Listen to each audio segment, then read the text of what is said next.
என்ன கோமதி, என் பாசமலர் தங்கச்சி, என்ன அப்படி ஷாக்கா பாக்குற? என்ன இந்த தங்கமயில கூட்டு வந்திருக்கேன்னா, உன் மருமகளை தானே கூட்டு வந்திருக்கேன். நீ எங்க வீட்டுல என்னென்ன பண்ணணும், நாங்க என்ன செய்யணும் அப்படிங்கறதுக்கெல்லாம் முடிவு பண்ணி எங்க வீட்டு பிள்ளைக்கு கல்யாணம் பண்ணி வச்ச. இப்ப நானும் உங்களுக்கு ஏதாச்சும் நல்லது பண்ணோம்ல, அதனாலதான் இந்த தங்கமயில இப்ப கையோட கூட்டு வந்திருக்கோம் அப்படின்னு இப்போ சக்திவேல் ஷாக் கொடுக்க ஒன்னும் புரியாம பார்த்து இப்படி கோமதி முழிக்கிறாங்க. முழிச்சு இவ்வளவு எதுக்கு நான் கூட்டு வந்தேன், இந்த பாருங்க நமக்குள்ள 1000 பிரச்சனை இருக்கலாம், தேவையில்லாம அவளெல்லாம் இங்க வீட்டுக்குள்ள கூட்டு வர வேலை வச்சுக்காத அப்படின்னா ஏன் ஏன் ஏன் கூட்டு வரக்கூடாது? என்ன கோமதி, நீ தான் ரொம்ப நல்லவ. அவருடைய திடீர்னு ரோட்ல திருச்செந்தூர்ல பார்த்த உடனே எங்க வீட்டு பொண்ணுக்கு தனியா இருக்கா, கஷ்டப்படுறா, யாரையோ நம்பி ஓடி வந்துட்டா, நாங்க என்னதான் கல்யாணம் நிச்சயம் பண்ணி அவளுக்காக பெருசா செலவெல்லாம் பண்ணியிருந்தாலும் அங்கெல்லாம் கல்யாணம் வேணாம், 50 ரூபாய்க்கு டக்குன்னு ஒரு மாலையை வாங்கி போட்டு ஒரு கல்யாணத்தை முடிச்சு விட்டுறலாம் அப்படின்னு திருச்செந்தூர்ல வச்சு கல்யாணம் பண்ணல. அதே மாதிரி இப்போ இந்த தங்கமயிலும் பாவம் உன் பையன் சரவணனை கல்யாணம் பண்ணி கூட வாழ்ந்து எல்லாம் இருந்த பொண்ணு கஷ்டப்படுறாள் தனியா. அதனாலதான் இப்ப என்ன பண்ணோம் அப்படின்னா, நேரா கிளம்பி அந்த வீட்டுக்கு போயிட்டோம். அப்படி போனதுக்கு அப்புறமா என்ன நடந்துச்சு தெரியுமா உனக்கு? அங்கதான் பாத்தீங்கன்னா நான் உள்ளார நுழையும் போதே நீங்க எதுக்குங்க வந்தீங்க, நீங்களாம் சேர்ந்தாலும் முதுகுல குத்திட்டீங்கல்ல, நீங்க சொல்லிதானே நான் அந்த கோர்ட்ல கேஸே கொடுத்தேன் அப்படின்னு அவங்க அம்மா புலம்ப. அவங்க அம்மா புலம்புனதுக்கு அப்புறமா பாக்கியத்துக்கிட்ட அந்த பாருமா, நீ பண்ணது தப்பு, என்ன இருந்தாலும் எங்க தங்கச்சி குடும்பத்தை நீ கொண்டு போய் ஜெயிலெல்லாம் வச்சிருக்கிறது, எங்க வீட்டு பிள்ளைங்களை நீ இப்போ ஸ்டேஷன் அடிக்க வச்சது தப்பு. அதுக்கு பதிலாக ஒரு பஞ்சாயத்து தான் பண்ணிருக்கணும். வீட்டு ஆம்பளைங்களுக்குள்ள இருக்க பிரச்சனை வேற, நீ எதுக்கு தேவையில்லாம எங்க வீட்டு பொண்ணுங்களை உள்ளார வச்ச, அதனாலதான் பிரச்சனை பண்ணோம். ஆனா எனக்கு உன் கஷ்டம் புரியுது, நீ என்ன பெருசா தப்பு பண்ணிட்ட, ஒரு 2-3 போய் சொல்லி கல்யாணம் பண்ணி வச்ச, அவ்வளவுதானே, இதனால ஒன்றும் இல்லையே அப்படின்ட்டு இப்ப நேரம் என் கூட வா ஸ்டேஷனுக்கு போவோம் அப்படின்னு ஸ்டேஷனுக்கு கிளம்பி போனோம். அங்க போனதுக்கு அப்புறமா என்ன பண்ணோம் அப்படின்னா போலீஸ்காரம்மாவை கூப்பிட்டு, மா இந்த பாருங்க, எங்க வீட்டுக்கும் என் தங்கச்சி வீட்டுக்கும் பிரச்சனை இருந்தாலும் என் தங்கச்சி போலீஸ் ஸ்டேஷன்ல நிக்கிறதும் ஜெயிலுக்கு போய் கஷ்டப்படுறதும் அவ உடம்புக்கு ஏற்கனவே முடியாதவங்கிறதுனால தான் நாங்க வேற வழி இல்லாம கோர்ட்ல அப்படி பேசணும். ஆனா இந்த வீட்லயும் நிறைய பிரச்சனை எல்லாம் நடந்திருக்கு. இந்த பொண்ணும் பாவம், தங்கமயிலும் பாவம் தான். அவளும் நகை விஷயத்தெல்லாம் பொய் சொல்லியிருந்திருக்கலாம். ஆனா மற்றபடி நிறைய விஷயத்த அந்த பையன்கிட்டே சொல்லிட்டா.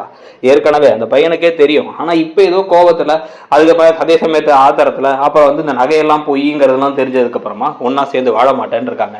இதுல குடும்பத்தை நிறைய சண்டை வார்த்தையெல்லாம் வேற விட்டாங்க. நீங்க எங்களுக்காக கொஞ்சம் ஒரு பஞ்சாயத்து மட்டும் பண்ணி விட்டீங்கன்னா நல்லா இருக்கும். நீங்க அந்த என்ன இருந்தாலும் அதுக்காக அந்த பொண்ணு வாழ்க்கையை விட முடியாது, அவனும் அங்க தனியா பாவமா தாடி வச்சுட்டு பித்து பிடிச்ச மாதிரி சுத்திக்கிட்டு இருக்கான், அதனால கொஞ்சம் சேர்த்து வச்சிருங்களேன் அப்படின்னு போலீஸ்கார மாட்டி சொல்லிட்டோம். அந்த அம்மா என்ன சொல்லிட்டாங்க அப்படின்னா சரி ஓகேம்மா வரேன் அப்படின்ட்டாங்க. அப்படின்னு சொல்லிட்டு இருக்கும் போதே பின்னாடி போலீஸ் ஜீப் சவுண்ட் வருது. ஷாக் ஆகி இந்த பக்கம் இவங்க முழிச்சிட்டே முழிச்சிட்டு இருக்கும் போதே நேரா உள்ளார வராங்க போலீஸ்.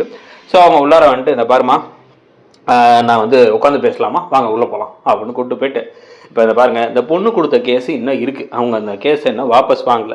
நீங்க டிவோர்ஸுக்கு அப்ளை பண்ணது ஒரு பக்கம் இருக்குன்னா, இவங்க கேஸ்ல இப்போதைக்கு உங்களுக்கு ஜாமீன் தான் கிடைச்சிருக்கு. இந்த கேஸ் போச்சு, திருப்பி பிரச்சனையாச்சு அப்படின்னா என்ன வேணாலும் ஆகலாம். இப்போ உங்க அண்ணனுங்களே என்ன சொல்றாங்க அப்படின்னா, என்கிட்ட உங்க சைட்லயும் சில தப்புகள்லாம் இருந்துச்சு, நீங்க அந்த பொண்ணு கோபமா தான் நடந்துக்கிட்டீங்க, தள்ளி விட்டீங்க, அதே மாதிரி முன்னாடிலாம் உங்க பையன் நல்லா நடந்துக்கிட்டாரு, இப்பதான் மாறிட்டாரு அப்படின்னு நிறைய விஷயத்த சொல்றாங்க.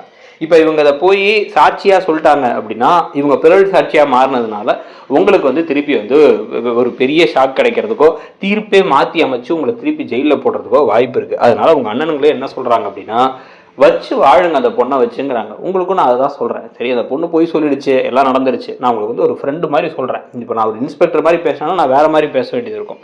திருப்பி அந்த பிரச்சனை எல்லாம் திருப்பி அடுத்த ஹியரிங் வரும்போது உங்களுக்கு என்ன வேணாலும் பிரச்சனை நடக்கலாம். தங்கமயில் இங்கேயே இருக்கட்டும், உங்க வீட்டுல இருக்கட்டும்.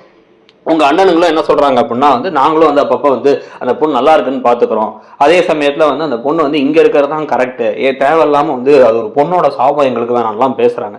அவங்க சொல்றது நியாயமா தான் படுது. இதுல வேற இப்பதான் விஷயத்த கேள்விப்பட்டேன், அந்த பொண்ணு 2 நாளைக்கு முன்னாடி உயிரே மாச்சுக்கிறதுக்கு 2-3 தடவை ட்ரை பண்ணி அவங்க அம்மா தடுத்தாங்களாம். ஒழுங்கா சாப்பிட்றது இல்லையா, எல்லா கஷ்டமும் இருக்கான். என்ன இருந்தாலும் உங்க வீட்டு மருமக தானே, நீங்களே யோசிச்சுங்க. இந்த பாருங்க, எல்லா சைட்லையும் 2 பிரச்சனை இருக்கும். நம்ம நீங்க கோவப்பட்டிருப்பீங்க, அவங்களும் திருப்பி ஏதாவது பேசியிருப்பாங்க, எல்லாத்தையும் மறந்துட்டு ஒழுங்காக இருங்க. இல்லை அப்படின்னா இந்த கேஸ் வரும்பொழுது உங்க அண்ணனுங்களே கண்டிப்பா உங்களுக்கு எதிராக பேசுறதுக்கு வாய்ப்பு இருக்கு அப்படின்னா, ஆமாம் நாங்கள் என் தங்கச்சியை ஜெயிலுக்கு அனுப்பணும்னு நினைக்க மாட்டோம், ஆனால் என் தங்கச்சி வீட்டில் அவங்களுக்கு ஒரு விஷயம் தெரியாத போது நம்ம தானே புத்திமதி சொல்லணும்.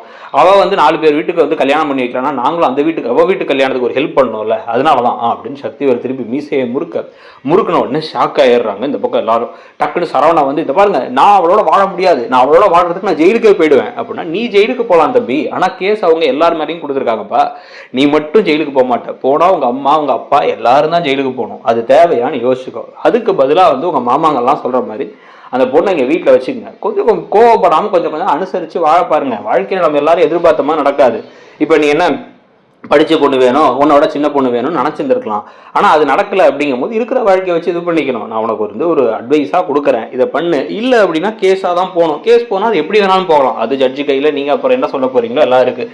ஆனால் இன்னொரு நாள் ராத்திரி உங்கள் குடும்பத்தில் இருக்க அத்தனை பேரும் ஜெயிலுக்கு போகிறது. அன்னைக்கே ஏதோ எல்லாரும் கேட்டுக்கிட்டதுனால நான் அந்த 2 சின்ன பிள்ளைங்களை மட்டும் போடாமல் விட்டேன். அந்த ராஜி, அந்த அரசியெல்லாம். இன்னும் அவங்க மேலேயும் எஃப்ஐஆரை போட்டு உள்ளெல்லாம் தூக்கி வச்சா இன்னும் பெரிய பிரச்சனையாயிடும். நாளை பிறகு அந்த பொண்ணு வேற ஏதோ போலீஸ் ஆகணும்னு ஆசைப்படுதான். அதுக்கெல்லாம் அப்புறம் பெரிய பிளாக் மார்க் ஆகி போயிடும். எல்லாத்தையும் யோசிச்சுங்க, அவ்வளோதான் நான் உங்களுக்கு சொல்லுவோம் அப்படின்னு போலீஸ்காரங்க சொல்லிட்டு அந்த பொண்ணு இங்கேயே இருக்கட்டும் அப்படின்னு சொல்லிட்டு கிளம்புனதுக்கு அப்புறமா நீ இதெல்லாம் எதுக்காக பண்றேன்னு புரியுதுனே, வேணுமே பண்ணாதனே, இவங்க எவ்வளோ கேவலமானவங்க மோசமானவங்க உனக்கு தெரியும், அவங்கள கொண்டு எங்கள் வீட்டில் விட்டுருக்க அப்படின்னா அந்த பேர் எல்லாம் எனக்கும் தெரியும்.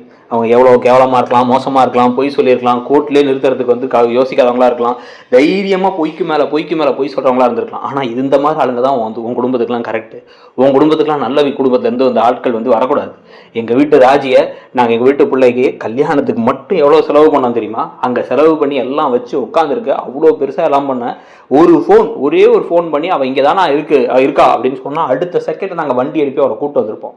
உடனேயும் நாங்கள் தெய்வமாக பார்த்து வந்திருப்போம். ஆனால் நீ அதெல்லாம் பண்ணலை. நீ அதுக்கு பதிலாக என்ன பண்ண? உடனே இல்லைண்ணே அப்படின்னு சொல்லிட்டு எங்கள்கிட்ட சொன்னால் பிரச்சனை ஆகிடும் அப்படின்னு நினச்சியா? இல்லை எங்கள்கிட்ட சொன்னால் 2 குடும்பமும் சேர முடியாதுன்னு நினச்சியா? இல்லை சொத்தை அபகரிக்க முடியாதுன்னு நினச்சியான்னு தெரியல. உடனே உன் பையன்ட்ட தாலியை கொடுத்து கட்டுறா தாலியன்ட்டு காலேஜ் படிக்கிற பையில தாலியை கட்ட விட்டேன். அவனும் கட்டிட்டான். இப்போ என் குடும்பத்துக்கு நீ முடிவு பண்ணல, அப்போ உனக்கு நான் திருப்பி ஏதாச்சும் ஒன்று செய்யணும்ல. அதனால தான் இப்போ நாங்கள் அந்த சாட்சி சொல்லதுக்கப்புறம் தான் உனக்கு ஜாமீன் கிடச்சி. நாங்கள் இப்போ என்ன பண்ண போகிறோம் அப்படின்னா, இந்த தங்கமயில் இந்த வீட்டில் இருக்கலைன்னா சாட்சியை மாற்றி சொல்லுவோம். மாற்றி சொன்னால் என்ன வேணாலும் நடக்கும். ஒரு தடவை தங்கச்சிக்காக பாவம் பார்த்தோம். ஆனால் தங்கச்சி தான் எங்கள் குடும்பத்தில் முதுகில் குத்துறதெல்லாம் ஈஸியாக பண்ணிட்டு இருக்கான்னு தெரிஞ்சதுக்கப்புறமா நாங்கள் பாவம் பார்க்கணும்னு அவசியம் இல்லை. என்னென்ன சொல்கிறேன் அப்படின்னா சக்தி, இது நாள் வரைக்கும் என்ன இருந்தாலும் நம்ம தங்கச்சி நம்ம பொண்ணுன்னு எல்லாத்துக்கும் இதாக இருந்துச்சு எனக்கு. ஆனால் பொய்க்கு மேலே பொய் சொல்லி எல்லாத்தையும் மறைச்சிட்டு இருக்கும் போது இதுங்களுக்கும் அந்த தங்கமயிலுக்கு என்ன பெரிய வித்தியாசம்? எல்லாம் ஒன்று தானே. அந்த தங்கமயில் இந்த வீட்டிலே இருக்கட்டும் அப்படின்னு முத்துவேல் சொல்லிட்டு, சரிம்மா பார்த்துக்க, உன்னை ஏதாச்சும் திட்டினானுங்க, ஏதாச்சும் கொடுமைப்படுத்தாங்கன்னா எங்கள்கிட்ட உடனே சொல்லு, பார்த்துக்கலாம். நம்ம அம்மாட்ட எஸ்ஐ அம்மாட்டையும் நல்லா பேசிட்டு வந்தாச்சு, இன்ஸ்பெக்டர் அம்மா நம்பர் நம்மள்ட்ட இருக்குது, நம்ம பார்த்துக்கலாம் அப்படின்ட்டு சொல்லிட்டு போங்க. வேகமாக கிளம்ப. இப்போ அப்படியே கெத்தா பாக்கியம் பார்த்து, அப்புறம் சம்மந்தி எப்படி இருக்கீங்க, நல்லா இருக்கீங்களா? அப்புறம் தங்கமயில் இப்போ ட்ரெஸ் எல்லாம் எடுத்து வந்துட்டா, நீங்கள் கொடுத்துறப்ப எல்லா பொருளையும் எடுத்து வந்துட்டா, அவள் ரூமை மட்டும் திருப்பி ஒதுக்கி கொடுத்தீங்கன்னா அவளை கொண்டு போய் உள்ளே வச்சுப்பா அப்படின்னோடனே இவங்கெல்லாம் ஷாக் ஆகி பார்க்க, இப்போ என்ன நடக்க போகுது? தங்கமயிலை திருப்பி வீட்டுக்கு கூட்டுறதுக்கான காரணமாகவே சக்திவேல் முத்துவேலை தான் இருக்க போகிறாங்களான்னு ஒரு பெரிய ட்விஸ்ட்டை பற்றி நீங்கள் என்ன நினைக்கிறீங்க?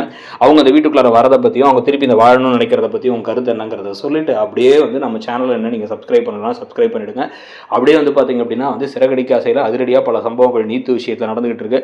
அதுக்கான ஒரு ப்ரெடிக்ஷன், அது மட்டும் இல்லாமல் பாண்டியன் ஸ்டோர்ஸ்லேயே இன்னும் சில பல ப்ரெடிக்ஷன்ஸ்லாம் நம்ம அப்லோட் பண்ணியிருக்கோம். அந்த வீடியோஸையும் பார்த்துட்டு உங்களுடைய கருத்துக்களை சொல்லுங்கள். தங்கமயிலை பற்றி உங்களுடைய கருத்து என்னங்கிறதையும் சொல்லுங்கள். தேங்க்யூ.